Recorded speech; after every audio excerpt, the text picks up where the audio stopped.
Boa noite, pessoal. Sejam todas e todos muito bem-vindos. Vamos para mais uma live. E hoje o tema, mais uma vez, muito interessante. Iremos conversar aqui sobre crimes cibernéticos com o meu colega, juiz federal e amigo Michael Procópio Avelar. Estamos só aguardando o Michael entrar na live para iniciarmos esse bate-papo. E agradeço mais uma vez a presença de todos. Olá, boa noite, Michael, tudo bem?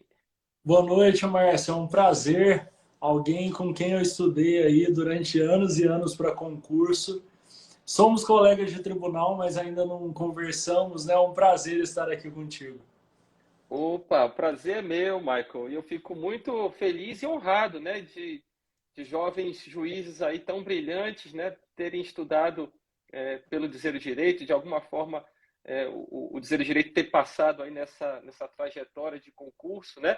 E a magistratura federal fica muito honrada, né, de ter pessoas tão capacitadas assim como você, né? E Obrigado. vai ser muito bacana. Hoje nós vamos conversar sobre um tema que é muito relevante, não apenas para fins de concurso, né? Mas principalmente porque é o dia a dia, né?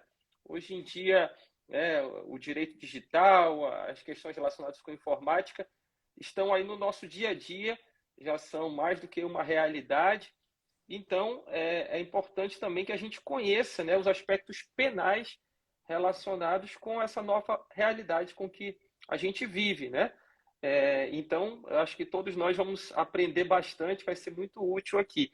Né? Antes de a gente começar efetivamente, eu passar a palavra para você, eu gostaria mais uma vez de explicar aqui a razão dessas lives, né?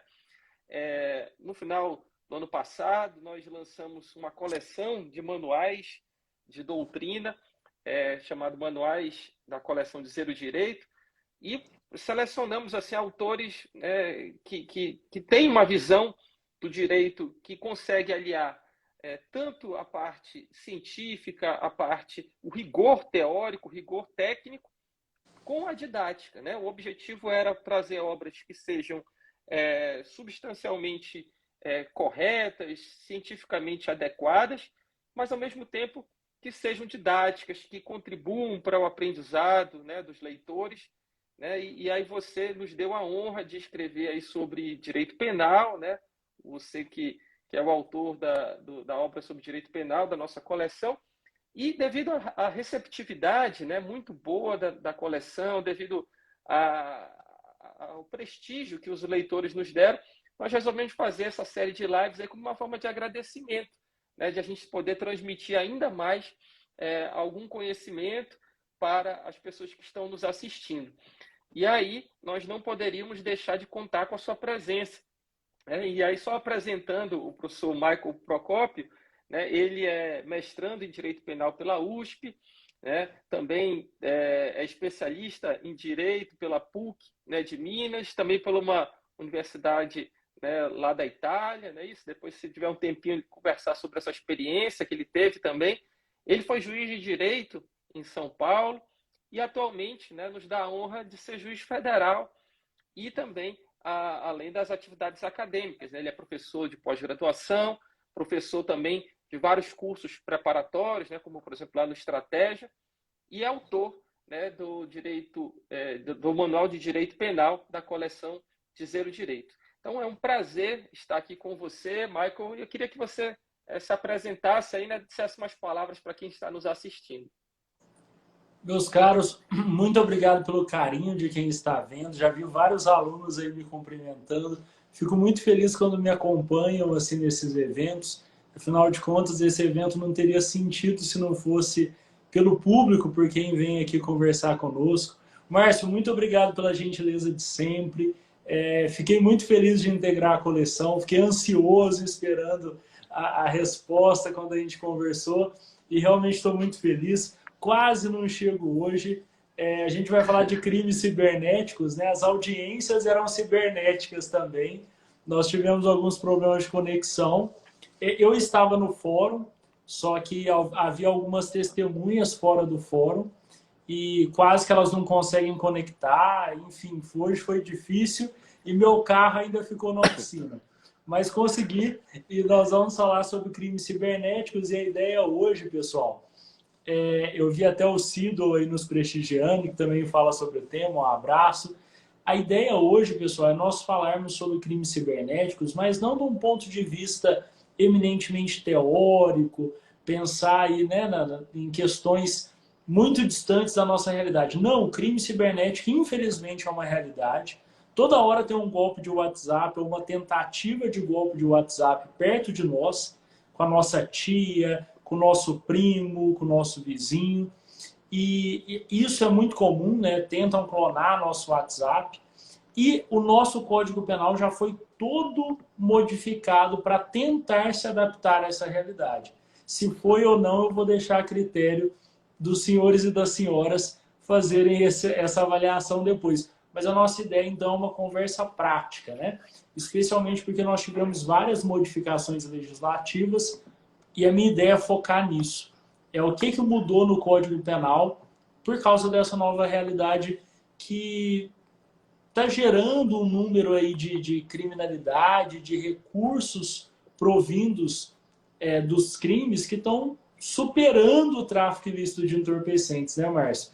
Antes o grande vilão aí, né, dos movimentos de cifras ilícitas era o tráfico de drogas. A cibercriminalidade, ela provavelmente vai atropelar o tráfico de drogas em algum ponto. Bacana, muito legal. Olha, vocês já viram aí pela prévia que tem muita coisa bacana para a gente conversar, né? Eu também queria cumprimentar o professor Spencer, né? Que eu já conversei com ele, inclusive, lá no Jusplay, foi uma conversa maravilhosa também, que é autor da editora e que tem uma obra fantástica aí, né, sobre o tema, né? Então, meus cumprimentos a ele, meu respeito pelo trabalho que ele realiza. E aí, para a gente começar, para a gente introduzir realmente o assunto, Michael, eu queria que você explicasse, né, para quem está nos vendo pela primeira vez, o que são esses crimes cibernéticos? Como é que a gente pode conceituar? Como é que a gente pode delimitar isso? Eles são crimes cometidos pela internet? Qual é o conceito que você daria para a gente de crimes cibernéticos? Márcio, pensando especialmente em concurso, eu adotei uma posição na obra que ela é mencionada, inclusive, no livro do Spencer Seidel, é mencionada também no livro do Barreto e de outros autores, são 3 autores, que até pela Juspodium tem o prefácio do Fuchs. E adotando essa classificação, a gente pode falar de crimes cibernéticos ou crimes informáticos próprios e impróprios. Por que eu adotei essa classificação no livro? Porque me pareceu a classificação mais próxima daquilo que a doutrina já usa para outras realidades. A gente fala de crime funcional próprio e impróprio, crime militar próprio e impróprio, e eu achei que isso se encaixa nos crimes cibernéticos. Vamos focar neles, né? O crime cibernético próprio seria aquele crime que se volta contra sistemas de informação. Ele tem como bem jurídico tutelado o próprio sistema de informação. Por exemplo, a invasão de dispositivo informático. É um crime, Márcio, que a gente não pensaria na existência dele antes de existir informática. E não é nem tanto tempo assim, né? Os nossos avós, o meu avô não fez direito, né? Eu sou o primeiro da linha a fazer direito. Mas vamos supor que meu avô tivesse feito direito, ele não ia pensar num crime informático próprio, né? Assim, ele não iria pensar num tipo penal que se encaixasse no crime informático próprio. Agora, o crime informático impróprio, ele é o crime que está aí na nossa realidade há anos. É o furto, é o estelionato. A única diferença é que ele vai usar um meio novo, que é o informático. Assim como se no futuro surgirem novos meios, esses crimes vão estar presentes nos novos meios. Então, o que muda aí é o meio. O tipo penal, ele vai se amoldar a essa conduta. Ainda que haja críticas, claro. Por exemplo, alguns vão falar assim, mas como que eu vou usar um furto, coisa alheia móvel, se a pessoa tirou créditos que eu tinha no banco, né? Porque não tirou dinheiro, né? Às vezes tira dados representativos de crédito, né? Mas ninguém vai discutir que quando eu tiro dados daquela conta, quando eu faço transferência, quando eu mudo os dados e aquilo vira crédito numa conta de um laranja e vai girando o mundo até chegar nos criminosos, que isso é um furto. Então, ainda que a gente possa criticar esses termos, e tem alguns autores muito mais críticos que vão dizer, olha, esses termos antigos não servem para os crimes informáticos. Fato é que dificilmente alguém vai dizer que não é furto a pessoa invadir a minha conta bancária e transferir dinheiro de lá. Quem que vai dizer que não é? E se a gente for pensar com a mente tradicional, como que é coisa, né? O sujeito não pegou uma coisa e saiu correndo, né? Será que isso é furto? Eu entendo que sim. Eu entendo que existem alguns tipos penais que precisam se adaptar, mas o crime informático ou cibernético impróprio, ele dá para ser combatido com os tipos penais tradicionais. Eu não entendo que simplesmente nada se aproveita, sabe? Eu acho que, dando o exemplo de alguém que vai lá e tira dinheiro da conta corrente, ninguém vai discutir conosco que aquilo é furto. Agora, os tipos penais aí dos crimes informáticos que se voltam a essa nova tecnologia, a esse novo mundo, aí esses vão precisar de uma atenção do legislador, é o caso da invasão do dispositivo informático. A gente não conseguiria, com os tipos penais tradicionais, salvar. Eu acho que essa classificação, que está singela, está ali já na nossa classificação de crimes da obra, eu acredito que ela já atende aquilo que a gente deve entender dessa nova realidade de uma forma simples. Eu acho que esses dois mundos implicam considerações e estudos diferentes.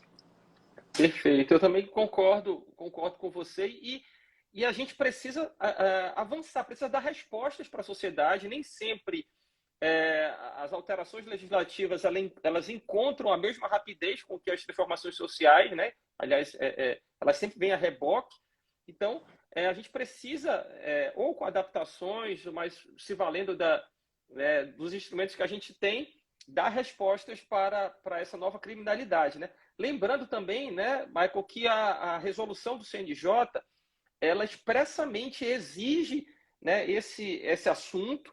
Ele denomina de crimes virtuais, né? Ele fala crimes virtuais, fala em cybercriminalidade, né? Então, assim, ganha ainda mais relevância esse assunto, né, também para fins de concurso público. E aí, justamente, já introduzo aqui, você já falou um pouco, mas eu queria ouvir mais ainda você sobre isso. Os tipos penais atuais que a gente tem, eles resolvem já esses problemas relacionados com essa nova criminalidade? Quais são aí os gargalos que você encontra? Quais são, assim, as maiores dificuldades que você tem visto, né, ao estudar o tema, daquilo que o direito penal ainda não consegue resolver e daquilo que ele já tem conseguido, ainda que com adaptações, em relação a esse novo tipo de criminalidade? Excelente. Logo de início, eu ia falar até que essa questão de o CNJ hoje exigir os crimes virtuais, eu queria só chamar a atenção que mesmo que não haja essa resolução em relação a outros concursos, saindo da magistratura, esse é um tema inevitável de concursos. Por quê? Porque o Código Penal foi modificado. E várias modificações no Código Penal, inclusive a última modificação que eu posso mencionar aqui, aquela inclusão que nós tivemos da fraude eletrônica, né? Chamaram fraude eletrônica. Tanto mudaram o furto, né, quanto mudaram o estelionato. No estelionato chamaram de fraude eletrônica, que foi a Lei 14.155 de 2021. Quando nós pensamos nessas modificações, nós já vemos que o Código Penal foi todo modificado. Agora o que nós pensamos será que o legislador já conseguiu resolver todos os problemas? E aí, Márcio, eu concordo inteiramente que o direito ele deve dar resposta à sociedade. E cada vez mais nós vemos um crescimento exponencial desse tipo de crime. Muitas vezes nem são noticiados, às vezes a pessoa fica com vergonha, Às vezes a pessoa sabe que o crime informático ele é muito pouco combatido, nós temos instrumentos muito ineficazes, uma investigação ainda muito anacrônica para atingir. Então a pessoa já fala, vou ficar com esse prejuízo, nem vou lá, nem vou me dar o trabalho. Isso piora aquilo que a gente chama de cifra oculta. Então a gente tem muito mais crime do que o noticiado, né? O ideal é que todo mundo noticie para que o Estado perceba o número dessa criminalidade e invista no combate a esse tipo de crime, né? E os tipos penais, eu tenho a impressão, Márcio, essa é uma discussão interessante, o direito penal ele nunca vai conseguir se antecipar aos problemas. Até por causa do princípio da legalidade, a anterioridade. Primeiro eu tenho o problema, infelizmente a gente tem uma dor de cabeça, alguém vai gritar, nossa, tive meu bem jurídico lesado e o direito penal não me protegeu. Ele vai ter que tentar resolver com os outros ramos do direito, vai ficar insatisfeito, vai fazer barulho, vem o legislador e dá a resposta penal. Então, essa é uma faceta do direito penal que é inevitável na minha visão, na sua natureza. Nós não vamos conseguir antecipar tudo. Infelizmente, alguns problemas vão surgir, nós vamos ficar revoltados e aí nós vamos ter a criação do novo tipo penal. Mas, dentre os tipos penais criados, eu entendo que há muitas falhas técnicas, a gente ainda tem algumas falhas técnicas. O legislador agora ele começou por exemplo, a se libertar das amarras da senha. Antes da invasão de dispositivo informático, a pessoa precisava vencer a senha do usuário. Ah, mas e se eu for ao banheiro, alguém correr lá no meu trabalho e invadir meu dispositivo informático? Não, isso não é crime. Mas como assim? Tipo, crime é só o sujeito que consegue hackear a minha senha, né? Aí ele se livrou disso, reformou o tipo da invasão, e quando ele foi lá mudar o estelionato e criar aquela forma qualificada da fraude eletrônica, o legislador já aprendeu, falou, opa, não vou pôr senha aqui, não precisa violar a senha para ter esse crime. Então, por exemplo, ele já aprendeu, me parece, o legislador já aprendeu que não precisa de senha para ter crime informático, né? Tem como a pessoa instalar um vírus, ela pode simplesmente invadir um dispositivo que não tem senha, né? ou outro mecanismo de segurança. Então, me parece que isso ele já aprendeu. Mas a minha opinião, e aqui pode ser uma opinião um pouco diferente de alguns que escrevem sobre o tema, mas a minha opinião é que o Estado ele não está tão ruim assim em tipos penais. Porque nós podemos usar alguns tipos penais que nós temos e já tivemos outros criados. Eu acho que o Estado está muito atrasado no combate. Porque nem os tipos que existem são combatidos. Nós não temos uma polícia ostensiva, nós só vamos ter a polícia judiciária depois que o crime acontece, né? Não tem uma presença estatal ostensiva como a gente vê uma viatura na rua, né? O criminoso ele entra ali no meio virtual e fala, opa, aqui não tem viatura, não tem agente, claro, dá para ter infiltração de agentes, mas isso é excepcional quando o crime já acontece e está sendo investigado. E quando a gente tem o crime e precisa reprimir, precisa descobrir quem realizou aquele crime, nós não temos instrumentos, nós não temos pessoal treinado, nós não temos, infelizmente ainda, agentes preparados para persecução penal. Mas os tipos penais, para finalizar esse tema, né, passar para o próximo ou para a próxima pergunta, mas eu acredito que muitos dos tipos penais, eles conseguem sim se amoldar porque eles recebem uma interpretação da nossa sociedade conforme as coisas evoluem. Não pegar o tipo penal e transformar, não pegar o tipo penal e alargar a força, né? Eu sou contra isso. O princípio da legalidade é o amor da vida de todo penalista, né? A gente sabe que para o bem e para o mal a gente precisa respeitar esse princípio, quando queremos e quando não queremos, né? Agora, o que eu vejo, eu dei o exemplo do sujeito que vai lá, mexe nos bytes do banco e some dinheiro da minha conta. Ninguém nega, Márcio, que isso é furto. Eu nunca vi nenhum doutrinador falar isso não é furto, porque ele não pegou dinheiro lá, não tem coisa palpável, ele tirou bytes do banco e mudou seu saldo. Então, me parece que vários tipos penais a gente pode aproveitar assim. Por exemplo, documentos virtuais, para mim, se falsificar aquele documento virtual, se fraudar, tem uma fraude sim. o que nós podemos ter é uma repressão específica, direcionada, e o legislador tem aumentado a pena para punir mais quando o sujeito usa esse meio virtual. Perfeito. Eu também comungo, né, desse mesmo pensamento que você tem. E um exemplo daquilo que você falou, que primeiro vem, né, surge a necessidade, no caso concreto, e depois corre o legislador para, né, editar a norma. Algumas vezes a gente sabe, né, sendo um pouco mais crítico, até com um caráter simbólico, né, que a gente, né, fala do direito penal simbólico, outras vezes com uma necessidade realmente existente, né. Eu acho que no caso dos crimes cibernéticos, essa necessidade decorre das próprias mudanças da sociedade, né? E aí a gente lembra, por exemplo, talvez, não sei qual é a sua opinião, mas talvez o primeiro crime cibernético próprio, né, que nós tivemos, que foi em 2012, a invasão de dispositivo informático, né, que foi inserido pela Lei 12.737, né, de 2012, e que foi também agora recentemente alterado, né? Então, assim, só para situar, né, as pessoas, em 2012, né, nós tivemos um escândalo, né, envolvendo uma atriz famosa, né, vou declinar o nome, né, porque foi noticiada, a atriz Carolina Dickmann, né, que teve o seu dispositivo, não sei agora se foi o notebook, né, ou o celular, invadido, e foram divulgadas fotos, né, dela na sua intimidade.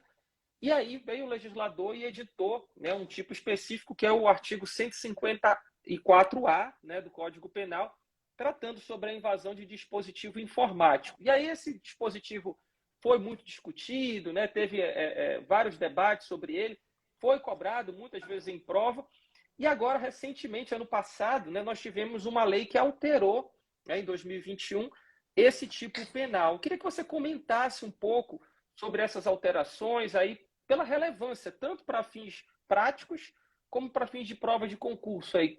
Fala um pouquinho sobre essas alterações da Lei 14.155, Michael. Olha, para fins práticos, isso é uma importância muito grande, né? Às vezes nós esquecemos de quanto da nossa privacidade está no celular, né? Até dizem que os nossos dados são tão rastreados que o Google sabe muito mais de nós do que as nossas próprias mães, né? Isso é fato. E se o Google já sabe, né, porque nós deixamos rastrear muita coisa, imagine se alguém pega o nosso celular. Ali tem de tudo, né? Ali tem a vida familiar, tem a vida profissional, tem transações bancárias, né? O nosso celular hoje é o nosso centro de negócios, é o nosso centro de relações sociais, é de tudo. Bem, então a invasão do dispositivo é realmente um símbolo dessa proteção do delito informático próprio. A gente pode discutir se isso já não surgiu quando foram incluídos os artigos 313A e 313B. Eu até tenho uma colinha aqui, que é a Lei 9983 de 2000. Essa eu não lembrava. Essa eu deixei uma colinha aqui, eu estou realmente olhando o número da lei, que trouxe aquela questão da modificação ou alteração não autorizada de sistemas de informação da administração. Depois a gente fala sobre isso. Exato. E aí a gente pode discutir se realmente foi o primeiro ou não, mas falando sobre a invasão do dispositivo informático. Apesar de o legislativo ele ser reativo e muitas vezes ele trazer algo reativo de forma benéfica, né? E aí eu posso dar um exemplo de um direito penal que foi reativo, né? O legislador, vamos correr e resolver isso. Foi a importunação sexual. Depois os penalistas falaram, foi bem, precisava desse tipo penal. Pronto. Agora, no caso da invasão, apesar de que nós precisávamos de um tipo penal para criminalizar esse tipo de invasão, já que a nossa vida está toda nos dispositivos informáticos, o legislador saiu correndo e incriminou condutas de uma forma que aquele tipo penal não serviria nem para proteger a atriz, caso aquilo voltasse a acontecer com ela, né? Eu não me lembro agora exatamente das circunstâncias muito exatas, e aí me desculpem, do caso da atriz, mas o tipo penal ele tinha uma restrição tão grande que vários penalistas analisando o caso falaram, olha, até eu lembro que na época eu li o caso dela, não incriminaria, né? Se eu não me engano, não teve violação de mecanismo de segurança. Não me lembro exatamente do caso, né? Mas eu sei que o tipo penal ele era muito defeituoso por isso.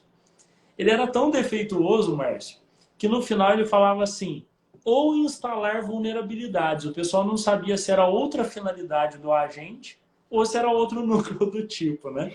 Para ver como que Verdade. isso estava mal feito.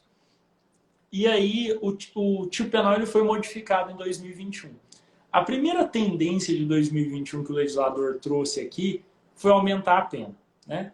A gente tem uma tendência do legislador incrementando a pena dos tipos penais cometidos pelo meio informático ou contra meios informáticos.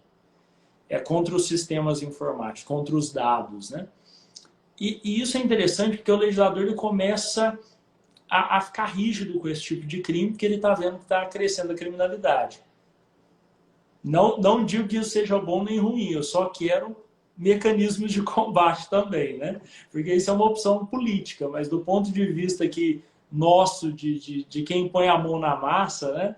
A gente sabe que se não tiver mecanismos de combate, isso vai ser para inglês ver, né?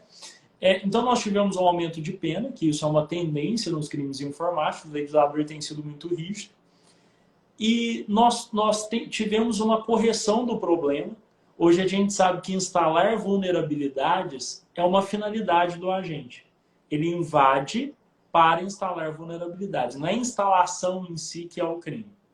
Isso ficou claro porque ele mudou a redação. Ele fala de instalar. Essa é uma finalidade do agente. Então ele invade para instalar vulnerabilidades. Aí vem, Márcio, alguma coisa que alguns gostaram desse tipo penal, outros não, mas que o legislador muitas vezes não ouve a área técnica.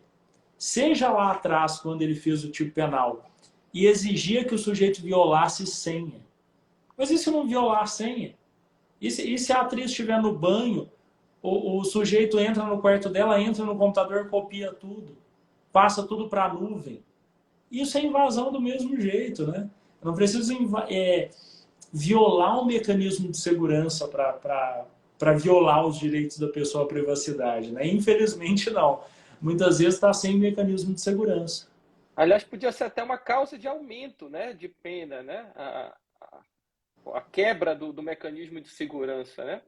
E, salvo engano, no caso dela, eu também não me recordo exatamente, né? Já são 10 anos. Eu acho que ela parece que deixou o computador para consertar, alguma coisa assim, né? Ou seja, foi uma entrega ali desvigiada, né, do dispositivo, mas não dos dados, né? Enfim. Exato, exato. Então não violou o mecanismo de segurança. O tipo penal que vem em reação ao que aconteceu com a atriz não nos protegia de acontecer a mesma coisa. Isso mostra que o legislador ele tem que reagir, tem. Ele vê um problema, ele tem que ir lá e solucionar, né? A nossa casa do povo está lá para isso, né? Mas tem que ouvir a área técnica, tem que pensar um pouquinho, né?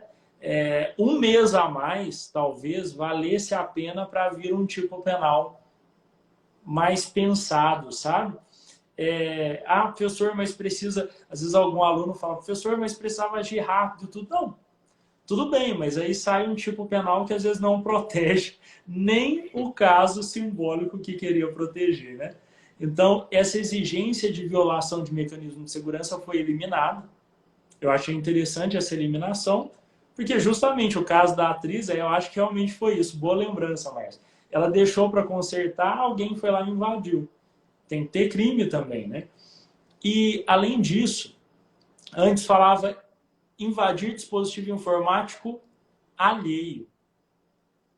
Quer dizer, se eu emprestasse um computador para um amigo meu, eu poderia invadir, né? Eu poderia invadir e pegar os dados profissionais dele, né? Ou imagine uma pessoa impressa para imagina uma pessoa com problemas, né, graves, entrega notebooks para os funcionários da empresa e liga a câmera, né? Coloca um dispositivo para a câmera ligar na casa dessas pessoas. Não seria crime, porque não é alheio o notebook, né? Isso foi um conserto que o legislador fez e, a meu ver, em boa hora, muita boa hora, porque precisava resolver esse problema. Perfeito, é isso mesmo. Inclusive, né, eu acho que ao comentar também, eu mencionei um outro exemplo que seria a pessoa que divide, por exemplo, um mesmo dispositivo e que tem perfis diferentes, né? Perfis de login diferentes e aí, né, se a pessoa invadisse o login e, consequentemente, né, as fotos dos outros, estando num dispositivo que era seu, né, num hardware que era seu, não haveria o crime, né, enfim. Mas realmente houve várias correções importantes, né? Aí a gente sabe também, Michael, que essa lei, a 14.155 de 2021, né? A gente está falando aqui, pessoal, agora especificamente sobre as mudanças que a lei 14.155 de 2021 promoveu, né? O professor Michael explicou de forma brilhante as alterações no crime de invasão de dispositivo informático, mas também essa lei promoveu alterações em crimes patrimoniais clássicos, né? Assim, vamos dizer. E eu queria que você comentasse um pouco sobre essas alterações nos crimes patrimoniais, Michael, por favor. Interessante, Márcio, que na minha prova de sentença, que foi o último concurso do nosso tribunal, caiu um crime informático.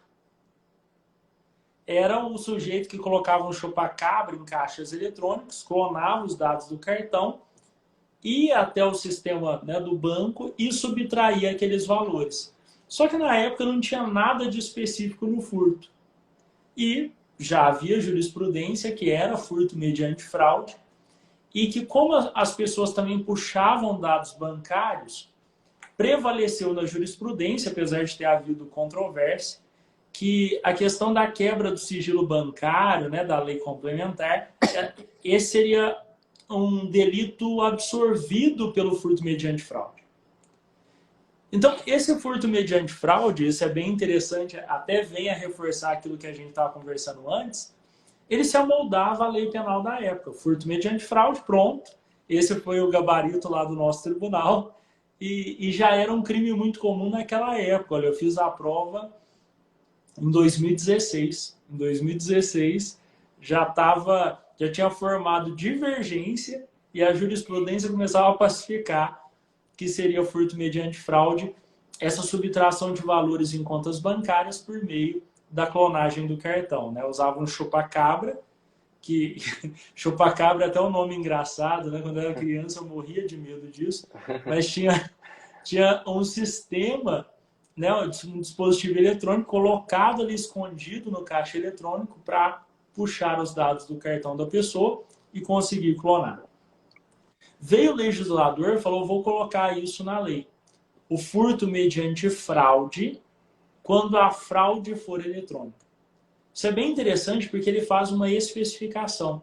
Não é que o tipo penal não resolvesse, na visão do legislador, de grande parte da doutrina, não resolvesse esse furto cometido assim. O que o legislador vem como resposta é, olha, esse furto, na minha opinião, legislador, é mais grave. E se ele é mais grave, ele vai receber uma forma qualificada.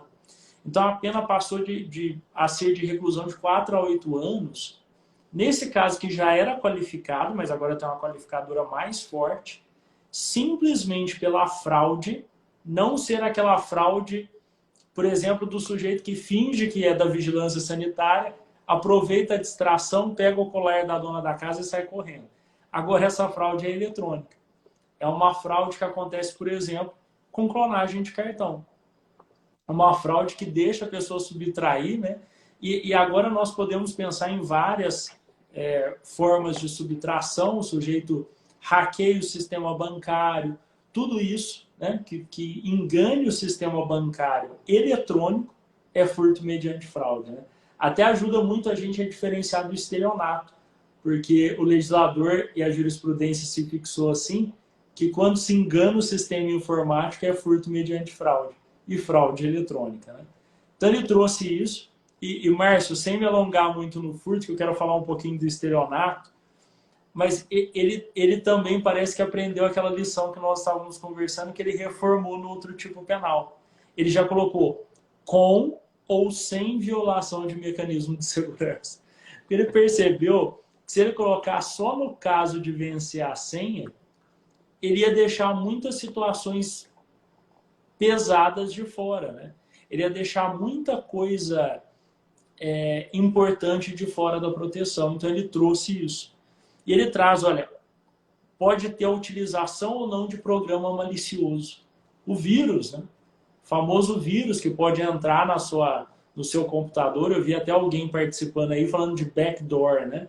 Pode entrar no seu computador e instalar uma porta dos fundos, né? Que não é o seriado, é simplesmente uma porta para captar os dados, né? Não é o programa de televisão, para captar os seus dados e fazer um uso malicioso disso. E aí o legislador ainda trouxe duas majorantes dessa qualificadora. Quando o servidor, e servidor aqui não é o servidor público, né? A primeira vez que o Código Penal recebe a palavra servidor, e é o computador servidor, né? Eu lembro que uma vez eu cheguei no fórum de Tuiutaba, Márcio, falaram assim, essa daqui é a sala dos servidores. Eu falei, mas como assim? Tipo, tem servidor no fórum inteiro, por que tem uma sala dos servidores? Não, dos servidores de informática. Ali ficam os computadores centrais. Então, se o servidor, que é esse computador central, aquele que tem as informações, ele estiver fora do território nacional, isso majora o crime e vai majorar se a vítima foi idoso ou vulnerável. Aqui o legislador pensando na pessoa mais suscetível desse problema eletrônico. Até porque só complementando aí antes de você passar para o estelionato, mas até porque o Código Penal ele nem gosta da palavra servidor para o agente público, né? Ele fala em funcionário público, né? Então, o servidor do Código Penal é o servidor realmente do delito informático, né? E aí, queria pedir para você falar um pouco aí sobre, né, essas alterações no crime do estelionato, né? A gente teve aí, só para situar, vou já passar a palavra para o professor Maico, a gente teve aí umas 3 alterações assim, principais no delito do estelionato, né? A lei, ainda falando sobre a Lei 14.155. Se você não conhece ainda essa lei, recomendo que anote e estude essa lei, né? O professor Michael tem os materiais publicados na internet, né, sobre o assunto, também tem gratuitamente lá no Dizer o Direito, né?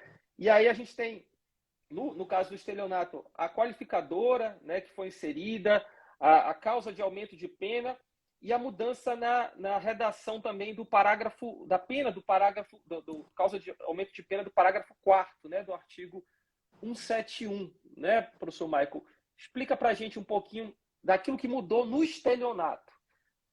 Bem, eu até vi alguém comentando que eu falei programa malicioso e falei de vírus. Pessoal, o vírus foi um exemplo, né? Nós sabemos que programas maliciosos tem vários, é um exemplo o vírus, né? E até vi alguns aí até falando de prova eletrônica, esse é um tema muito interessante, mas hoje a nossa conversa é mais focada no direito material, que é a minha área, né? O direito processual também vai sofrer muito, porque vai ter que criar cadeia de custódia virtual, vai ter que se falar sobre perícia eletrônica, né? Mas agora falando um pouco sobre direito material, o estelionato, ele poderia acontecer de qualquer forma, né? Aquele velho estelionato de bater na porta e contar que está com bilhete premiado, esse estelionato ainda existe, né? Mas ele vai sair de voga, ele sai de moda, porque agora existem outros meios muito mais fáceis e que podem atingir muito mais vítimas. Então a pessoa manda um spam, fala, olha, transfira dinheiro, né, para essa conta, para você receber um relógio importado, você só vai pagar o frete, né? Isso daí a gente já está pensando no estelionato por meio do envio de mensagem eletrônica. Aqui, Márcio, aqui minha opinião, né, eu respeito quem tem opinião contrária, o tipo penal do estelionato dava conta. Porque quando ele fala artifício, engodo, pode ser na lábia, pode ser no meio eletrônico, pode ser no telefonema, pode ser no fax, né? O tipo penal do estelionato ele era muito genérico, ele pega todo mundo, pega toda a malandragem possível ali do estelionato que a mente humana consegue alcançar, né? O que o legislador faz é dar novamente um tratamento mais rígido. Ele traz a forma qualificada, né? Se nós tivermos utilização de informações fornecidas pela vítima. Então, a vítima dá informações, ela pode, por exemplo, passar informações sobre o patrimônio dela, ela pode passar informações bancárias dela, ela pode passar informações das mais variadas espécies, a partir da qual a gente consegue uma vantagem dela. E aqui a gente pode ter, como ele fala aqui, olha, informações fornecidas pela vítima induzida a erro pelas redes sociais. Aqui, na minha visão, está abrangido aquilo que alguns doutrinadores chamam de engenhosidade social ou engenharia social. A gente chama a gente não, né? O agente é melhor, né? Às vezes eu dou exemplo de crime comigo, Márcio. Eu falei que eu vou trocar isso, viu? Tem que lembrar de mudar. O agente, o sujeito vai lá, engana a pessoa de uma forma, olha, eu estou aqui para te ajudar, me passa tais dados, clique aqui. E a pessoa vai entregando informações e acessos, às vezes sem perceber. Às vezes ele não invade. E aqui me parece que seria mais fácil mesmo ter essa engenhosidade social, alguns chamam assim, porque o tipo penal é do estelionato, ele tem um engodo ali. Né? O que a gente precisa é que os outros tipos penais também se adaptem a essa realidade. Esquecer da violação do mecanismo de segurança e também perceber que a vítima pode ser ludibriada. Clique aqui, clique acolá, e-mail falso, SMS de uma origem estranha, né? Isso tudo me parece que é abarcado, mas o estelionato ele já é da natureza dele pegar essas situações e não deixar de fora do tipo penal. Mas aqui também fala, olha, contatos telefônicos. Isso é velho, né? O legislador demorou aqui, né? Ele resolveu aumentar agora que o legislador descobriu o telefone. Brincadeiras à parte, mas agora ele resolveu aumentar a pena do estelionato pelo telefone, já é algo muito velho, né? Mas ele aproveitou a toada para colocar. E ele diz qualquer outro meio fraudulento análogo. Para mim, aí tem a porta aberta para WhatsApp, Telegram, né? Que são agora os meios mais comuns de tentarem dar golpe. Né? Já tentaram se passar por mim tanto, mas tanto que a minha família já está treinada. Né? Acho que eu mesmo, se eu trocar de número, a minha família não acredita. Se eu não for lá avisar, eles vão falar assim, não, esse não é você, não. Esse qualquer... Só lembrando, pessoal, né, para situar quem está nos assistindo aí, quem não está acompanhando com o código, né, a gente está falando, o professor Michael está falando aí sobre as mudanças, né, que a lei promoveu no estelionato e está falando agora especificamente sobre o parágrafo 2º-A, né, do artigo 171, que fala que se a fraude é cometida com a utilização de informações fornecidas pela vítima ou por terceiro induzido a erro por meio de redes sociais, contatos telefônicos ou envio de correio eletrônico fraudulento ou por qualquer outro meio fraudulento análogo. Né? E aí o legislador fez muito bem, né, professor Michael, de deixar essa porta aberta, porque a gente nem sabe o que vai surgir. Né? Vamos dizer que essa fraude eletrônica aconteça, por exemplo, no metaverso, né? Já poderia estar abrangido aí por esse tipo penal, né?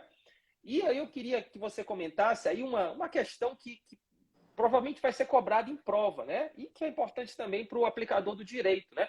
A gente diferenciar isso que a gente acabou de comentar, que é o estelionato mediante fraude eletrônica, artigo 171, parágrafo 2º-A, do furto mediante fraude por dispositivo eletrônico ou informático, né? O artigo 155, parágrafo 4º-B, né?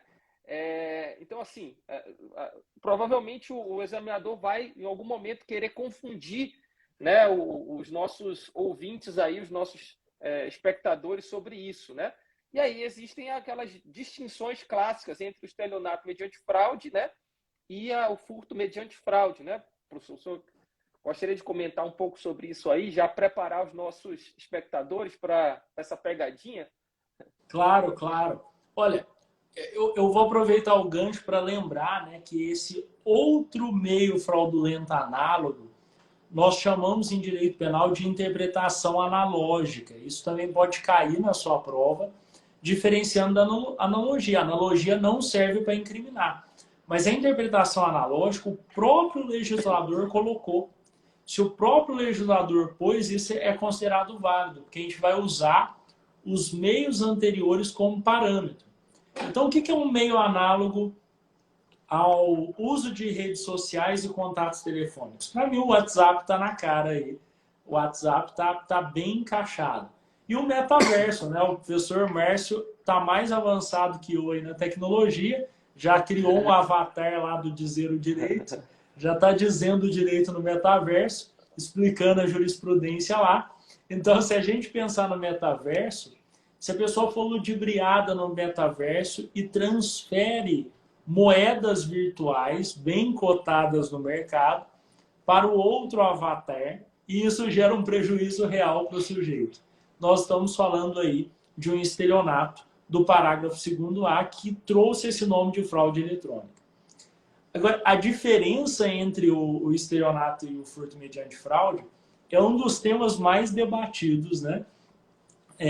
Na doutrina, na jurisprudência, e nós temos alguns pontos, eu estava discutindo até no Instagram recentemente isso, peguei um caso lá para discutir com o pessoal, tem alguns casos que vão gerar controvérsia. O que a gente precisa saber para concurso, e mesmo para a vida prática, são as linhas mestras que dividem os dois e o que a jurisprudência já disse. Acho que isso é muito importante. Então, por exemplo, o sujeito clonou o cartão, foi lá e subtraiu o dinheiro do banco. Isso é furto mediante fraude. É uma fraude eletrônica, inclusive. Porque ele está enganando o sistema eletrônico, mas quando ele engana esse sistema eletrônico, é uma forma de ele pôr a mãozinha no dinheiro, ainda que virtualmente, e tirar e levar embora.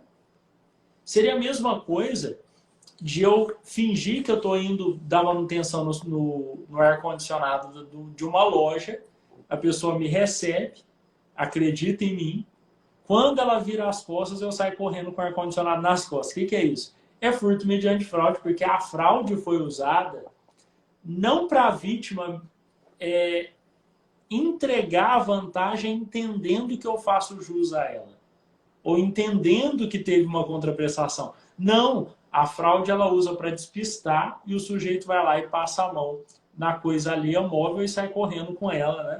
O sai correndo, é claro que é só para entender melhor e para visualizar essa situação. Então, aquela clonagem de cartão com saque, a jurisprudência bateu o martelo. Isso vai ser tratado como furto mediante fraude. A gente só tem que acrescentar que depois de 2021, fraude eletrônica, né? É uma forma qualificada específica que só vale a partir do início de vigência da Lei 14.155, senão a gente tem uma retroatividade da lei penal, né? Isso não pode, retroatividade da lei penal maléfica. Agora, o estelionato, a vítima ela é tão enganada que ela vira toma. Isso é seu, né? Ó, eu acredito, toma, né? A vantagem é sua. E às vezes no estelionato, inclusive o agente e a vítima estão sendo safadinhos. A diferença é que um consegue ser mais safado que o outro, né? E aí eu dou um exemplo clássico que não é eletrônico.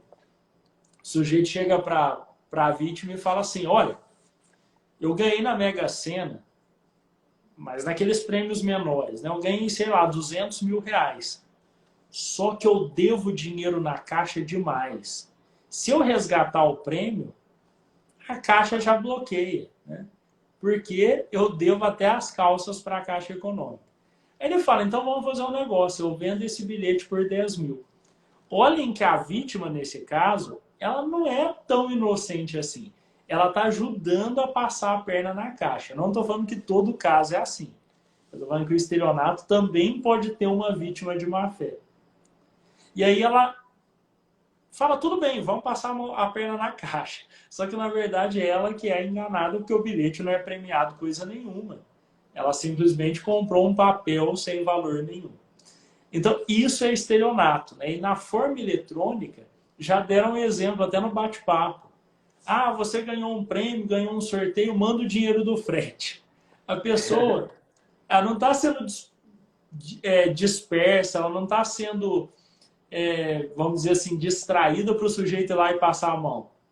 A gente está falando, deposita dinheiro para mim, a vítima vai lá e deposita, acreditando que ele faz jus àquele dinheiro, afinal de contas é um frete. Então, ele está entregando definitivamente, né? A gente só vai ter discussão naqueles casos limítrofes, em que a vítima entrega, mas ela não entrega de forma definitiva. Ela entrega vigiando, ela entrega assim. Por exemplo, o meu vizinho vira e fala, nossa, que carro bonito, né? Deixa eu olhar o carro, nem carro, vamos pensar na bicicleta, né? Deixa eu olhar essa bicicleta, deixa eu pedalar até a esquina. Você empresta e ele sai correndo. Levou, nunca mais volta para a vizinhança. Nesse caso a gente tem discussão, porque me parece mais um furto, né? E a jurisprudência, vendo o caso do test drive, tende a considerar como furto mediante fraude. Mas grande parte da doutrina ainda entende que é estelionato pelo simples fato de ter havido a entrega. Então, nesse caso, a gente vai ter uma pequena divergência, né? E essa não costuma ser cobrada em prova, não em questão objetiva, porque seria, na minha visão, Márcio, olha, seria suscetível de anulação, porque aí seria maldade. Né? Perfeito, eu também concordo, né? E aí, se me permite também acrescentar, né, dois exemplos que eu até dei nos comentários que eu fiz sobre essa lei, né?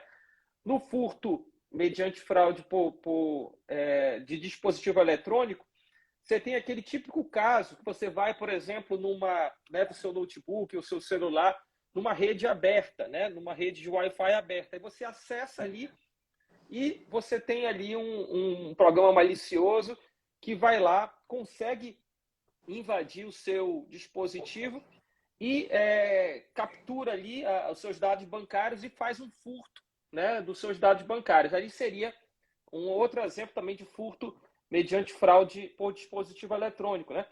No caso do estelionato, o exemplo típico, né, de páginas clonadas, né, que tem sido cada vez mais comum. Você entra lá, eu quero comprar uma televisão, aí você entra no site do que você imagina ser uma loja conhecida, mas na verdade é só um clone, né, daquela loja. E aí você entra lá, digita os seus dados, efetua o pagamento, mas na verdade era uma página falsa, né? E aí já seria um exemplo de estelionato. Né? Eu tenho certeza que em breve vocês vão ver esse tipo de questão sendo cobrada nas provas aí. E aí, professor Michael, infelizmente já para a gente tá terminando nosso tempo programado para a live, eu queria pedir que você fizesse suas considerações finais e tentasse dar para as pessoas que estão nos vendo aí algumas dicas de como esses assuntos vão ser cobrados, estão sendo cobrados já nas provas, quais são as suas apostas, aquilo que você acha que vai ser exigido pelos concursos públicos, né? E já outras coisas também que você queira falar e que a gente ainda não comentou. Que pena que passou tão rápido, né? Mas eu vi que a editora Juspodium está ali, passando que Michael 15, né? É o cupom, vale para toda a coleção Manuais de Zero Direito. Pessoal, olha, o que nós teremos? Né? Eu vi que alguém perguntou de crime sexual, estupro cibernético, né? O sujeito pode simplesmente, por exemplo, levar uma criança a se despir na frente do computador, né? E a jurisprudência que tem tratado esse tema, nós não temos modificação legislativa, entendendo, né, em menor de 14 anos, o tratamento é muito rígido para o menor de 14 anos, para proteger o menor de 14 anos, e tem que ser assim, não precisa de violência ou grave ameaça. Então, se ele induzir a vítima pelo meio eletrônico a se despir, a tirar foto, né, nua, criança, isso eu não vejo problema nenhum em enquadrar no estupro de vulnerável, porque o estupro de vulnerável não exige ameaça nem violência. Qualquer forma de engenhosidade social, de ludibriar a criança ou o adolescente até 14 anos, né, menor de 14 anos, isso tudo vai enquadrar no estupro de vulnerável, não vejo problema nenhum. Agora, o que nós precisamos, então, estudar para concurso nesse ponto? A jurisprudência é muito interessante, acabei de dar um exemplo, aproveitei a dúvida no bate-papo, a gente não vai poder falar muito pelo horário, mas olha que interessante, a criança induzida pela rede social a tirar a roupa e mandar a foto, né? Um crime terrível. Mas percebam que a jurisprudência já cuidou disso no tipo penal tradicional. E eu entendo que isso é possível. A gente vai ter todo esse tratamento, né, dos tipos penais que comportam voltado para os crimes virtuais. A gente vai usar os tipos tradicionais para combater essa criminalidade que é antiga, que só está usando meios novos, né? O sujeito cometia crimes sexuais, ele aproveita que agora tem um meio informático para também fazê-lo. O sujeito que já era um furtador, agora ele sabe que pode furtar pela internet e assim sucessivamente. Então, a jurisprudência adaptando esses tipos penais e fazendo enquadramento em casos muito emblemáticos, isso é imprescindível saber. Então, por exemplo, a clonagem de cartão que eu falei do nosso tribunal, Márcio, o último concurso. A gente está esperando um outro concurso, né? Solte aí, TRF1, precisamos de novos colegas. Lá, quando eu prestei em 2016, já mostrando que a clonagem de cartão que subtrai valores do banco, isso é furto mediante fraude. Agora, a gente só precisa saber que é eletrônica. Mas olha a jurisprudência construindo isso. Esse conhecimento é essencial e eu estou falando aí com o mestre da jurisprudência nosso. Esse estudo de jurisprudência é imprescindível e nós precisamos conhecer a letra da lei. Parece que não, mas esse é o tipo, é o tipo penal e é o ponto de partida do seu estudo. Não conhecer essas alterações legislativas não lhe possibilita fazer provas a partir de agora, porque foram muitas.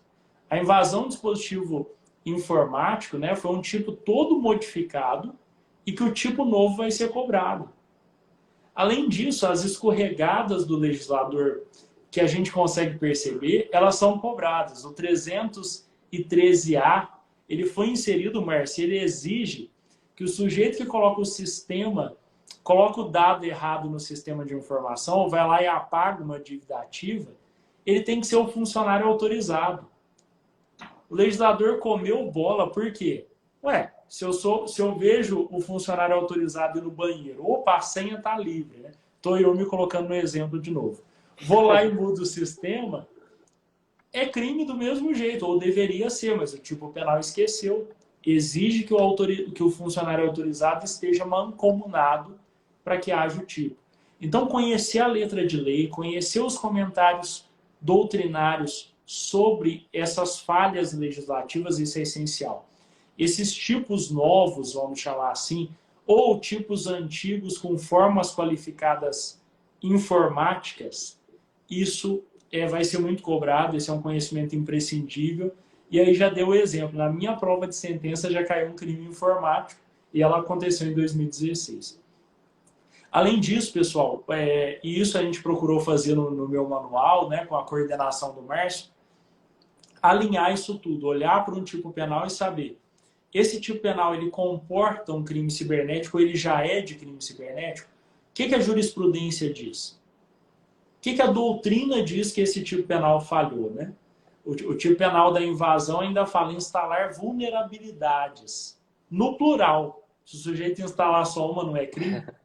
E outra, o sujeito instala vulnerabilidade ou ele instala um programa malicioso que gera uma vulnerabilidade. Então, esse tipo de crítica, que pode ser um tema de prova oral, pode ser de uma discursiva, conceitos como, né, ou expressões como engenharia social, engenhosidade social para quem prefere, isso tudo vai ser cobrado e esse conhecimento é imprescindível. E, claro, todo mundo falou aí de prova digital, né?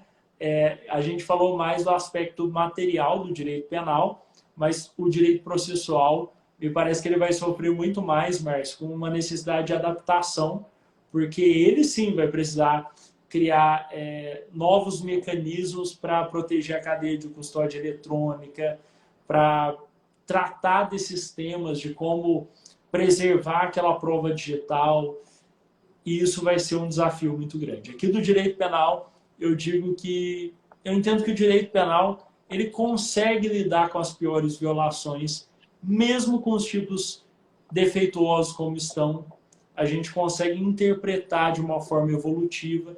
Afinal de contas, documento é documento, não fala documento físico, fala documento, pode ser documento virtual.